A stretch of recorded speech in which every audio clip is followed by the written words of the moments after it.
Okay, guys, this is a '09 Humvee that I got from .gov, and I changed the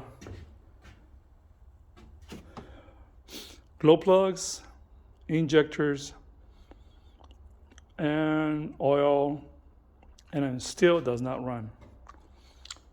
I find out that the injector pump is done because when I try to start it, there's fuel coming out of the water separator and the filter. See the little hose coming back this way, and it goes right in here, in there with this hose. Okay, and it feeds the fuel into the pump, which is that. Okay, but when I turn the engine, I check it how it fuel too, like 10 gallons of fuel on the gas tank, and nothing. I opened up this valve here on top, and still when I cranked the engine, nothing came out of that. So before you even start your engine, when you get your Humvee, make sure that is working before you change anything else. Before you change your glow plugs and injectors. I thought I was gonna be just, put new injectors, new glow plugs, and turn it on. It did not start it. I should have started with this started with the most simple part of it, the cheapest. But now I find out that the injector pump is done. I did put a new fuel pump, thinking that was the problem, which is not. So this is the problem now. I'm getting fuel in this line here, that fits here, that fits into, you see it right here, separated right there, into that feeds the fuel into it from the filter, but nothing's coming out through the injector lines. I disconnected the rear lines that feed the injectors, I cranked the engine, and nothing came out. So that is my problem. The next step is taking out the injection pump and replacing it, or either that or rebuild it. I was told it's like $900 and something to get rebuilt, and about $1,000 to get a new one. So I think I'm gonna go with what's $100, right? If I'm gonna spend $900. So what I'm gonna do, I was told that you can have this thing open up a little. So I'm gonna have them open as max as they can open it up, so the engine will get more fuel.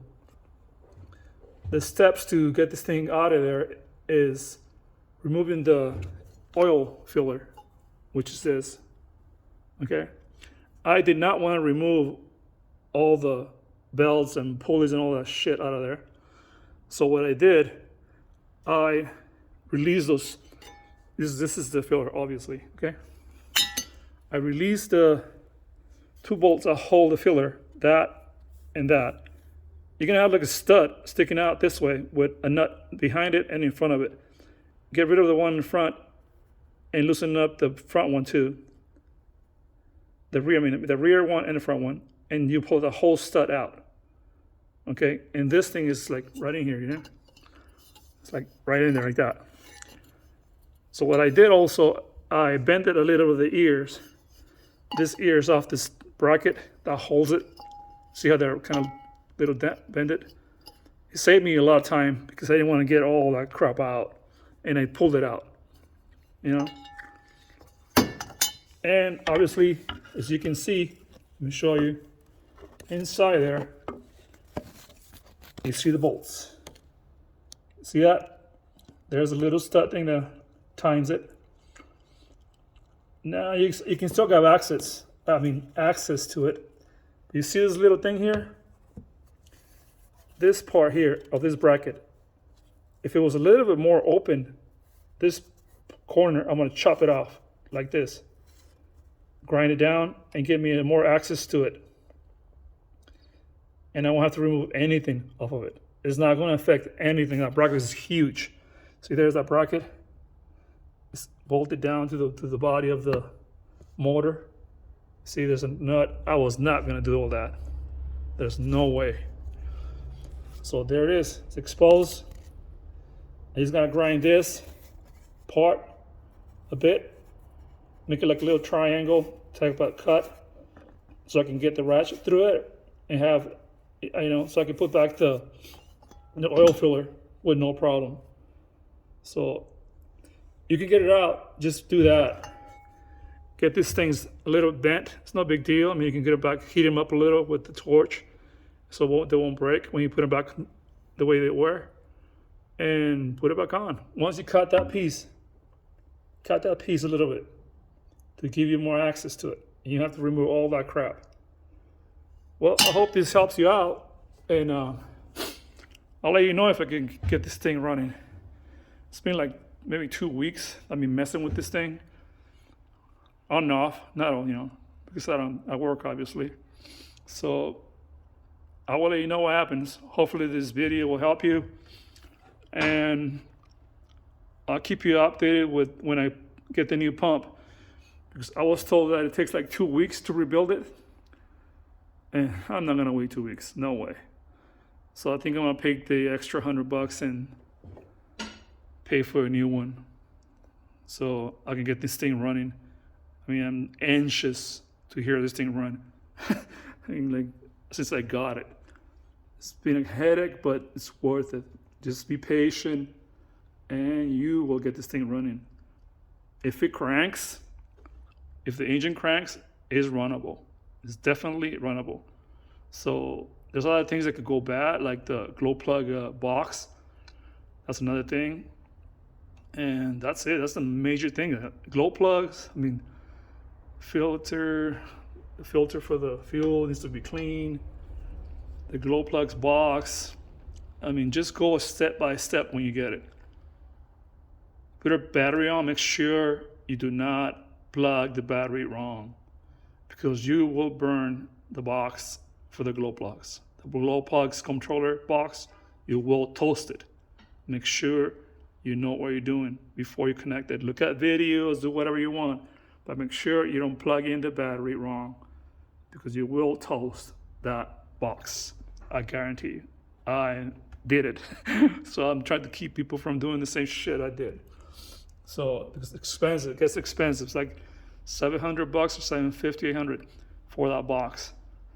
So I'm gonna need one myself. So I'm gonna have to order that after I send this thing to rebuild, or get me a new one, whichever is the fastest. That's what I'm gonna do. Okay, guys. If you like the video, if you want to see more of this crap, get it running. After, I'll let you know what happens when I get the new parts and all that. I got a lot of work. Like you see, got 1, 2, 3, 4, 5. I got 6 in here with the one I'm working on. I got another one at the house, it's 7. I don't know why I bought all this shit, but whatever. I gotta get it running and get them out of my garage. So I'll keep you posted. This is my first video I put on YouTube. So let me know if you have any information I can use. Is always welcome, because this is like my first time I ever work on one of these things, especially diesel. I mean, I'm a gas mechanic, engine, but not by trade, but by because I went to school for it, and I was getting tired of getting ripped off by freaking mechanics. So I went to school, took some 9 classes, and I know a little bit, obviously, because I'm taking this shit apart, and I'm not afraid of it. I'll put it back, no matter what. So let me know if you got any input. Input is good, no matter where it's coming from. Okay, I hope this helps you out, and I'll let you know what happened. Thanks, and if you like it, like the video, like I do with everybody else's. Thanks.